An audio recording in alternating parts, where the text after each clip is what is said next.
खेलो India show के तहत बेंगलुरु में रक्षा नवाचार कार्यक्रम मंथन समारोह का शुभारंभ। रक्षा मंत्री राजनाथ सिंह ने की डिफेंस इंडिया स्टार्टअप चैलेंज 9 शुरू करने की घोषणा। कहा, विकास के लिए नई तकनीक पर काम करना जरूरी। मेघालय चुनाव के लिए बीजेपी ने जारी किया संकल्प पत्र। 7वां वेतन आयोग लागू करने का वादा। नागालैंड में भी बढ़ी चुनावी सरगर्मी। त्रिपुरा में कल होने वाले मतदान के लिए चुनाव आयोग की तैयारियां जारी।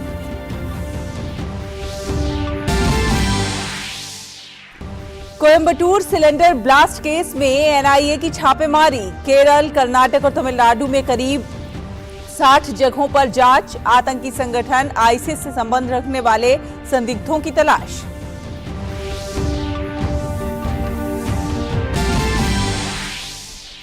G20 प्रेसिडेंसी के तहत वर्किंग ग्रुप की लखनऊ और इंदौर में चल रही बैठकों का आज आखिरी दिन।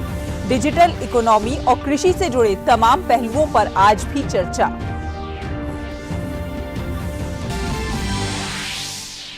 आज से शुरू हुई सीबीएसई की 10वीं और 12वीं बोर्ड की परीक्षा। 38 लाख से अधिक विद्यार्थी परीक्षाओं में शामिल। देश विदेश में बनाए गए 7,000 से अधिक परीक्षा केंद्र।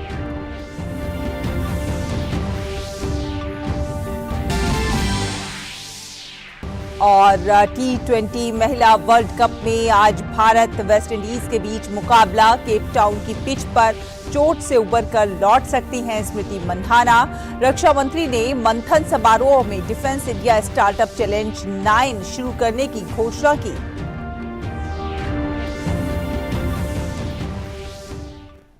नमस्कार, डीडी न्यूज देख रहे हैं आप और आपके साथ मैं हूं शहला निगार। आप खबरों की शुरुआत करेंगे। रक्षा मंत्री राजनाथ सिंह ने डिफेंस इंडिया स्टार्टअप चैलेंज 9 यानी कि डिस्क 9 शुरू करने की घोषणा की है। अपने संबोधन में उन्होंने कहा है कि देश में स्टार्टअप को लेकर जो वातावरण बना है युवाओं के लिए वो किसी वरदान से कम नहीं है।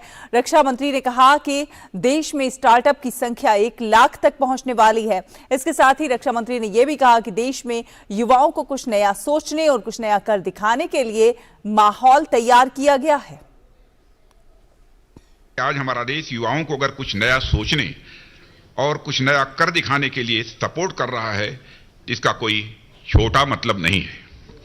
इसका बस यह मतलब नहीं है कि हमारे युवा अपने पैरों पर खड़े हो जाएं। इसका मतलब बस यह भी नहीं है कि हमारे युवाओं को रोजगार मिल जाए और वे कुछ रोजगार औरों के लिए भी पैदा कर सकें। कुछ है जो इन सबसे भी महत्वपूर्ण है, जिसे हमारे देश को तलाश है, और वह महत्वपूर्ण चीज है हमारे युवाओं के भीतर से एक जेम्स वाट, एक Newton, Edison, Einstein, C V Raman, J C Bose या डॉक्टर होमी जहांगीर भाभा को खोज निकालना, जो इतिहास की धारा को मोड़ सकें और मानवता को कुछ नई और मीनिंगफुल चीज दे सकें। रक्षा मंत्री ने कहा कि आजादी के 75 सालों बाद डिजाइन अवर डेस्टिनी के पथ पर आगे बढ़ने का अवसर मिला है।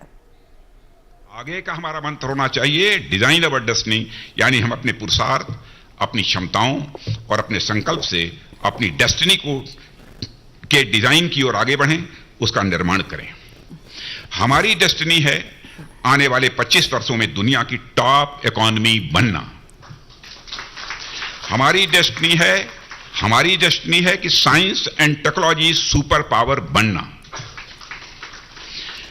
अमृतकाल ही इसके लिए सर्वोत्तम काल है और आप जैसे युवा ही देश की डेस्टिनी के सर्वोत्तम डिजाइनर हैं। राजनाथ सिंह ने कहा कि विकास के लिए नई नई तकनीकों को अपनाना होगा।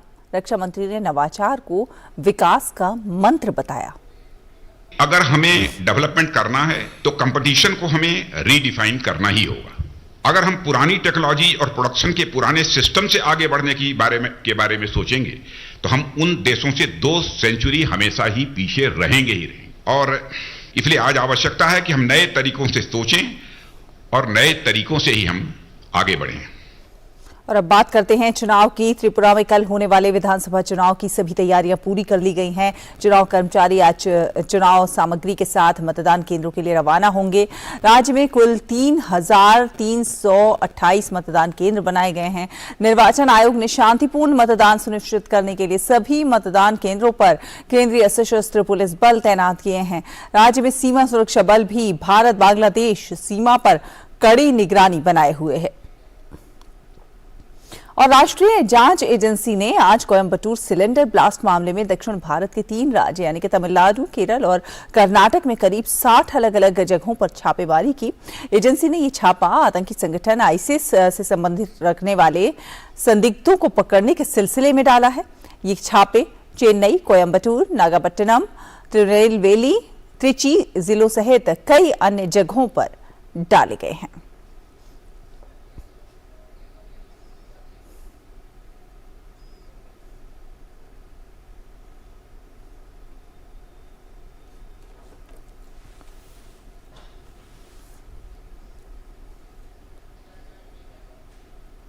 और दिल्ली स्थित ब्रिटिश ब्रॉडकास्टिंग कॉरपोरेशन यानी कि बीबीसी के दफ्तर पर आज दूसरे दिन भी इनकम टैक्स विभाग का सर्वे जारी है।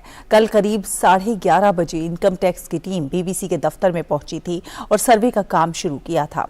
इनकम टैक्स की टीम में करीब 15 से 20 अधिकारी मौजूद हैं। वहीं ब्रिटेन की सरकार ने कहा है कि इस मामले पर वो अपनी नजर बनाए हुए है। सूत्रों की माने तो बीबीसी के खातों और इलेक्ट्रॉनिक गैजेट्स को चेक करने में लंबा वक्त लग सकता है और ऐसे में इनकम टैक्स विभाग की कार्रवाई लंबी चल सकती है। लाइफ मिशन घोटाले मामले में प्रवर्तन निदेशालय ने बड़ी कार्रवाई की है। ईडी ने कथित लाइफ मिशन मनी लॉन्ड्रिंग मामले में केरल के मुख्यमंत्री के पूर्व प्रधान सचिव शिवशंकर को गिरफ्तार किया है। सोमवार और मंगलवार को ईडी ने शिवशंकर से पूछताछ की थी और मामले में ये पहली गिरफ्तारी की है। ये पूरा मसला केरल सरकार की लाइफ मिशन परियोजना से जुड़ा हुआ है। तेलंगाना की राजधानी हैदराबाद में आज बीबी नगर के पास गोदावरी एक्सप्रेस के 6 डिब्बे पटरी से उतर गए। दक्षिण मध्य रेलवे के अधिकारियों के मुताबिक सभी यात्री सकुशल हैं। ये ट्रेन विशाखापट्टनम से हैदराबाद आ रही थी। बेपटरी हुए डिब्बों को अलग कर यात्रियों को निकाला गया। यात्रियों के परिजनों की सुविधा के लिए हेल्पलाइन नंबर जारी किया गया है, जो कि इस प्रकार है 040-277-86666। इस पर कांटेक्ट किया जा सकता है। रेलवे के अधिकारियों के मुताबिक इस हादसे के कारण कई ट्रेनों का आवागमन बाधित हुआ है। कुछ ट्रेनों को भुवनगिरी, बीबी नगर और घटकेसर रेलवे स्टेशनों पर रोका गया। और अब अगली खबर, मेघालय में बीजेपी ने आज अपना संकल्प पत्र जारी कर दिया। बीजेपी ने इसमें कई बड़े वादे किए हैं, जिनमें से एक बेहद महत्वपूर्ण वादा है और वो ये है कि बीजेपी अगर सरकार बनाती है तो मेघालय में 7वां वेतन आयोग लागू करेगी। बीजेपी अध्यक्ष जेपी नड्डा ने संकल्प पत्र जारी किया और कहा कि मेघालय के विकास में भ्रष्टाचार बाधा बन रहा है। नड्डा ने कहा कि बीजेपी मेघालय को मेगा मेघालय के रूप में देख रही है और बीजेपी ही यहां पर हर वर्ग को साथ लेकर विकास कर सकती है। इंदौर में चल रही G20 कृषि कार्य समूह की पहली बैठक का आज अंतिम दिन है। 3 दिनों तक की इस बैठक के अंतिम दिन आज 4 महत्वपूर्ण विषय, खाद्य सुरक्षा और पोषण, टिकाऊ कृषि के लिए जलवायु आधारित दृष्टिकोण, समावेशी कृषि के लिए वैल्यू चेन और खाद्य प्रणाली, और इसके अलावा कृषि पर परिवर्तन के लिए डिजिटलीकरण पर चर्चा होगी। इस बैठक में भाग लेने के लिए सिर्फ G20 देशों से ही नहीं बल्कि आमंत्रित देशों और राष्ट्रीय अंतर्राष्ट्रीय कृषि क्षेत्र से जुड़ी संस्थाओं के 98 डेलीगेट्स भाग ले रहे हैं। So rather than maybe the conclusions yet, I think we still have a lot of discussion to go. What I could speak to you about what we hope come out of the conclusions, particularly this morning.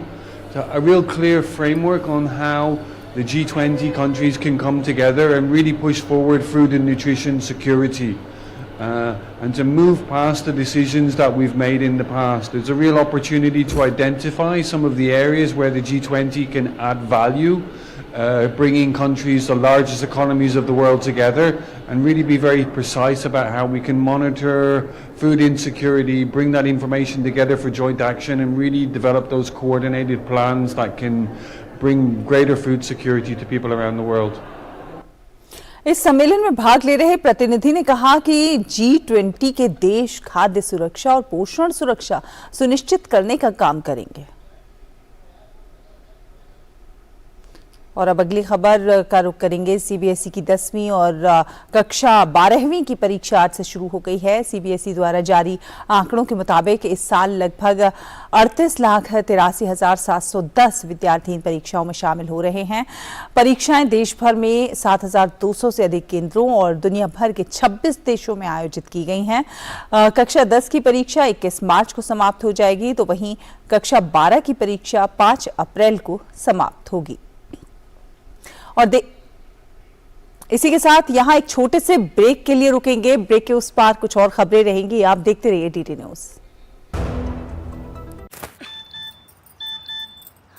हो गया इंतजाम। किसका? गुड्डी की fees का। दिखा। 20,000 का loan तुरंत।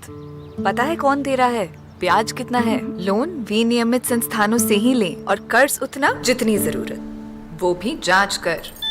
हो गया इंतजाम। पगार एडवांस में भेजिए। आरबीआई कहता है, सही वित्तीय बर्ताव करे आपका बचाव।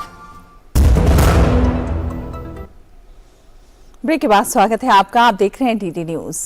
आपको बता दें कि देश में सड़कों और राजमार्गों और एक्सप्रेसवे का तेजी से विकास किया जा रहा है और इसी कड़ी में दिल्ली वडोदरा मुंबई ग्रीन एक्सप्रेसवे के पहले खंड के शुरू होने के बाद यात्रियों का काफी समय बच रहा है। दिल्ली से जयपुर की दूरी अब आधे समय में पूरी की जा रही है। ये रिपोर्ट देखिए।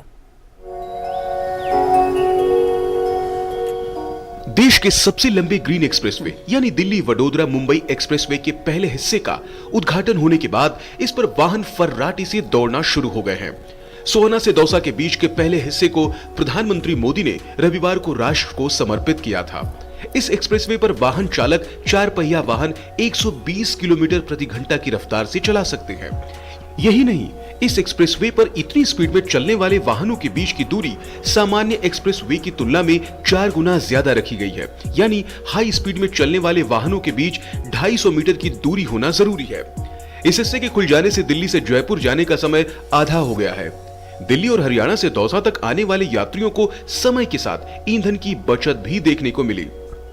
बहुत ही अमेजिंग और बहुत ही औसम एक्सपीरियंस रहा। बहुत ही शानदार हाईवे बना हुआ है। अप्रोक्सीमेटली 4.5 से 5 घंटे लग जाते थे जयपुर से दिल्ली जाने में। दूरी सर आप देखिए ना, 2 घंटे यहाँ आ गए, 1 घंटे मुझे जयपुर का लगेगा, तो अप्रोक्सीमेटली 3 घंटे यानी 2 घंटे बच गए हमारे।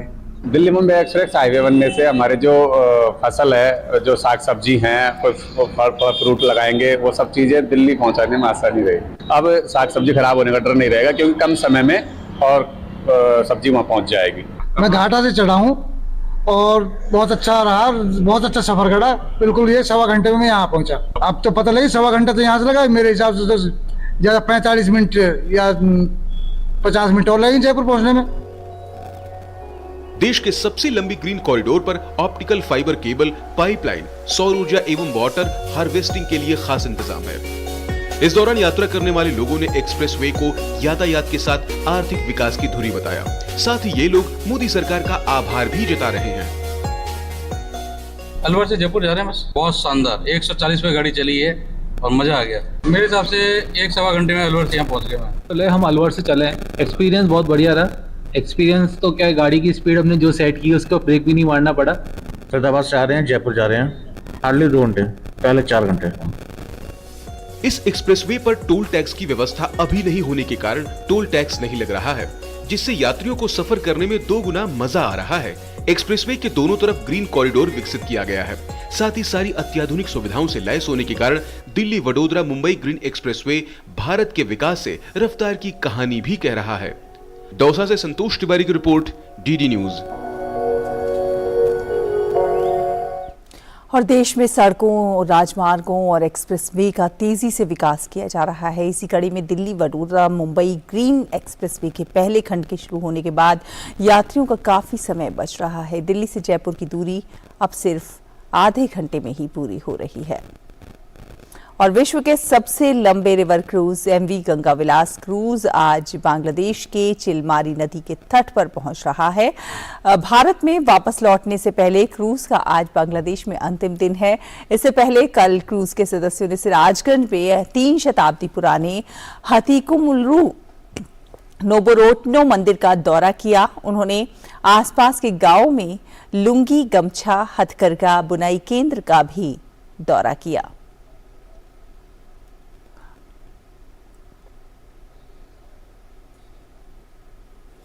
और कोरियाई गणराज्य के बौद्ध तीर्थ यात्रियों का एक दल इन दिनों भारत की पदयात्रा पर है। 9 फरवरी को सारनाथ से शुरू हुई ये पदयात्रा 43 दिनों में भारत और नेपाल के उन पवित्र स्थलों का भ्रमण कर रही है जहां भगवान बुद्ध के चरण पड़े थे। इस क्रम में उन्होंने बिहार के कैमूर का दौरा किया। आइए देखते हैं ये रिपोर्ट।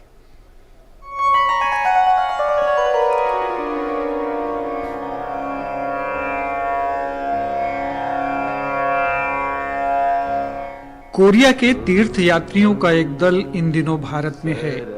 ये दल महात्मा बुद्ध के उन पद चिन्हों को स्पर्श करने की कोशिश कर रहा है जिन रास्तों से कभी तथागत बुद्ध चले थे। सन 723 में कोरिया के एक यात्री हेचो ने कोरिया से भारत तक की पैदल यात्रा की थी। उनका दृढ़ संकल्प था कि वे महात्मा बुद्ध के पद चिन्हों का अनुगमन करते हुए भारत की यात्रा करेंगे। इसलिए उन्होंने उस मार्ग को चुना जिस पर कभी महात्मा बुद्ध के चरण पड़े थे।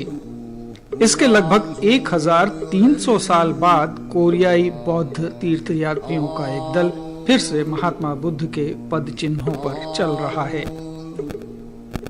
ये पल इस दृष्टि से भी ऐतिहासिक है क्योंकि इसी साल कोरिया गणराज्य और भारत की मित्रता के 50 साल पूरे हुए हैं। इस यात्रा को संगवाल सोसाइटी वॉकिंग पिलग्रिमेज कहा गया है। यात्रा 9 फरवरी को वाराणसी के सारनाथ से शुरू होकर अब बिहार पहुंच गई है। बिहार में भभुआ के रास्ते ये तीर्थ यात्री सासाराम, बोधगया, राजगीर, वैशाली, मुजफ्फरपुर और गोपालगंज होते हुए कुशीनगर जाएंगे। कुशीनगर से ये पदयात्रा नेपाल में प्रवेश करेगी जहां श्रद्धालु लुम्बिनी में महात्मा बुद्ध से जुड़ी जगहों को देखेंगे। इसके बाद ये वापस उत्तर प्रदेश के सिद्धार्थनगर आएंगे जहां वे कपिलवस्तु का भ्रमण करेंगे।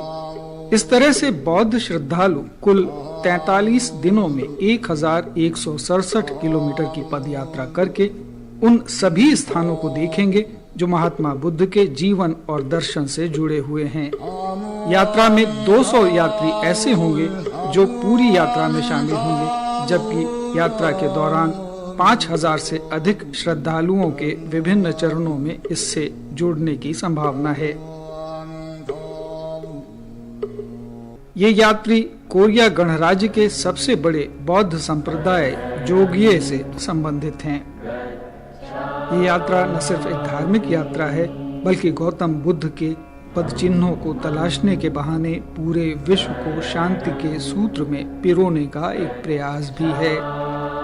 भारत और कोरिया के मैत्रीपूर्ण संबंधों में यह एक मील का पत्थर भी है। इस वर्ष भारत की अध्यक्षता में हो रहे G20 शिखर सम्मेलन की थीम भी यही है, एक धरती, एक परिवार, एक भविष्य।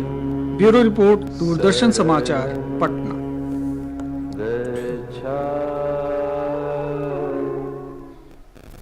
विदेश मंत्री एस जयशंकर फिजी में उप प्रधानमंत्री बिमान प्रसाद से नांदी में उन्होंने मुलाकात की।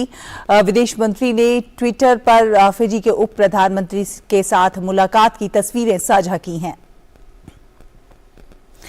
अपने ट्वीट में डॉक्टर जयशंकर ने कहा कि नई दिल्ली में हमारी मुलाकात के बाद नांदी में उप प्रधानमंत्री बिमान प्रसाद से मिलकर अच्छा लगा। हमने हमारे विकास सहयोग के माध्यम से लंबे समय से चले आ रहे हमारे संबंधों को और आगे बढ़ाने पर चर्चा की। और विदेश सचिव विनय मोहन क्वात्रा बांग्लादेश की राजधानी ढाका पहुंच गए हैं, जहां बांग्लादेश के विदेश सचिव मसूद बिन मोमेन ने विदेश सचिव विनय मोहन क्वात्रा का स्वागत किया। अपनी यात्रा के दौरान विदेश सचिव विदेश कार्यालय परामर्श FOC की बैठक में भाग लेंगे। विदेश सचिव बांग्लादेश के विदेश सचिव के साथ राजनीति और सुरक्षा, जल, व्यापार और निवेश तथा ऊर्जा सहित द्विपक्षीय संबंधों की व्यापक समीक्षा करेंगे। विदेश सचिव की ये यात्रा भारत की पड़ोसी प्रथम नीति के अंतर्गत बांग्लादेश को सर्वोच्च प्राथमिकता दिए जाने के कारण हो रही है। बांग्लादेश विकास के मामले में भारत का शीर्षस्थ साझेदार है और इस क्षेत्र में सबसे बड़ा व्यापारिक भागीदार भी है। विदेश सचिव की यात्रा से द्विपक्षीय संबंध और मजबूत होंगे तथा विभिन्न क्षेत्रों में जारी सहयोग में भी तेजी आएगी। अडानी पर हिंडनबर्ग रिपोर्ट को लेकर कांग्रेस नेता जया ठाकुर की ओर से दायर अर्जी पर सुप्रीम कोर्ट पहले से लंबित याचिकाओं के साथ 17 फरवरी को सुनवाई करेगा। जया ठाकुर ने अर्जी में अडानी ग्रुप के खिलाफ जांच की मांग की है। याचिका में कहा गया है कि अडानी और उसके सहयोगियों ने लोगों से लाखों करोड़ों रुपए की ठगी की है। याचिका में आरोप लगाया गया है कि अडानी ग्रुप के एफपीओ में LIC और SBI 3,200 प्रति शेयर दे रहे थे, जबकि सेकेंडरी मार्केट में अडानी के शेयरों की खरीद बिक्री 1,800 रुपए के स्तर पर हो रही थी। अमेरिका ने 3 फ्लाइंग ऑब्जेक्ट को गिराए जाने से जुड़ी कुछ जानकारियां दी हैं। कहा है कि ऐसे कोई संकेत नहीं मिले हैं जिससे ये कहा जा सके कि जिन फ्लाइंग ऑब्जेक्ट्स को आसमान में निशाना लगाकर मार गिराया गया था उनका चीन से कोई संबंध है। प्रवक्ता जॉन किर्बी ने कहा कि ये ऑब्जेक्ट किसी कॉमर्शियल या रिसर्च से जुड़ी किसी चीज से संबंधित भी हो सकते हैं। ये मामूली सा था। अमेरिका और कनाडा इन फ्लाइंग ऑब्जेक्ट्स के अवशेषों की तलाश कर रहे हैं। और तुर्की और सीरिया में 6 फरवरी को आए शक्तिशाली भूकंप से भारी तबाही हुई है। मरने वालों का आंकड़ा बढ़कर 41,232 हो गया है। तुर्की के राष्ट्रपति रजब तैयब एर्दोआन ने कहा है कि देश में भूकंप से मरने वालों की संख्या 35,418 हो गई है। इसके अलावा सीरिया में भूकंप से 5,814 लोगों की मौत की पुष्टि हो चुकी है। तुर्की और सीरिया में इमारतों के मलबे से शवों को निकालने का सिलसिला लगातार जारी है। इस भूकंप से तुर्की के कई शहर तबाह हो चुके हैं। इस प्राकृतिक आपदा में जिंदा बचे हजारों लोग बेघर हो गए हैं। इस आपदा पर संयुक्त राष्ट्र ने कहा है कि सीरिया में रेस्क्यू ऑपरेशन अंतिम चरण में है। तैयब एर्दोआन ने कहा है कि 2 करोड़ से अधिक लोग पहले ही प्रभावित इलाकों को छोड़ चुके हैं और सैकड़ों इमारतें खंडहर में तब्दील हो चुकी हैं। और अब खबर खेल की है। दक्षिण अफ्रीका में चल रहे ICC महिला T20 विश्व कप में आज भारतीय टीम अपना दूसरा मुकाबला खेलने उतरेगी। भारतीय महिला टीम का सामना वेस्ट इंडीज से होगा। मुकाबला केप टाउन में ही खेला जाएगा, जहां टीम इंडिया ने पाकिस्तान को हराकर विजयी आगाज किया था। दूसरे मैच में टीम एक बदलाव के साथ उतर सकती है। उप कप्तान स्मृति मंधाना प्लेइंग 11 में वापसी कर सकती है।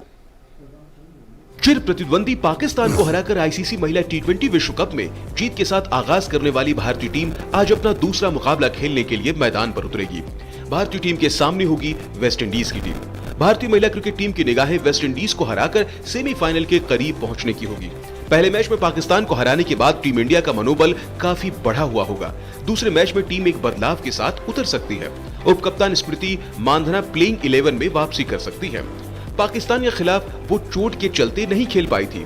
जेमिमा रॉड्रिग्स को पाकिस्तान के खिलाफ प्लेयर ऑफ द मैच चुना गया था, जिन्होंने 38 गेंदों में 8 चौके की मदद से नाबाद 53 रन की मैच विजयी पारी खेली थी। वेस्ट इंडीज के खिलाफ भी उनसे ऐसी ही पारी की उम्मीद होगी। कप्तान हरमनप्रीत कौर पाकिस्तान के खिलाफ बड़ी पारी नहीं खेल पाई। वेस्ट इंडीज के खिलाफ वो फॉर्म में वापसी की कोशिश करेंगी। वही युवा बल्लेबाज यास्तिका भाटिया, शेफाली वर्मा और ऋचा घोष से भी बड़ी पारी की उम्मीद होगी। गेंदबाजी में भारत को अपने प्रदर्शन में काफी सुधार करना होगा। पाकिस्तान के खिलाफ भारतीय गेंदबाजों ने आखिरी 10 ओवर में 91 रन लुटा दिए थे। टूर्नामेंट के आगे बढ़ने पर उसके सामने मजबूत टीमों की चुनौती होगी।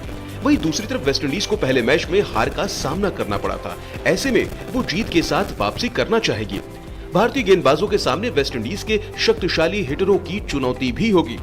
भारत और वेस्ट इंडीज महिला टीम ने T20 में अब तक 20 मैच खेले हैं, जिसमें भारत का पलड़ा हमेशा भारी रहा है। टीम इंडिया ने 12 मैचों में जीत हासिल की है। अगर वेस्ट इंडीज की बात की जाए तो कैरेबियाई टीम के हिस्से में केवल 7 जीत ही आई है। एक मैच का कोई नतीजा नहीं निकला। अगर भारत अपना दूसरा मैच भी जीत जाती है तो सेमीफाइनल में पहुंचने की उम्मीद बढ़ जाएगी। Sports desk, DD news.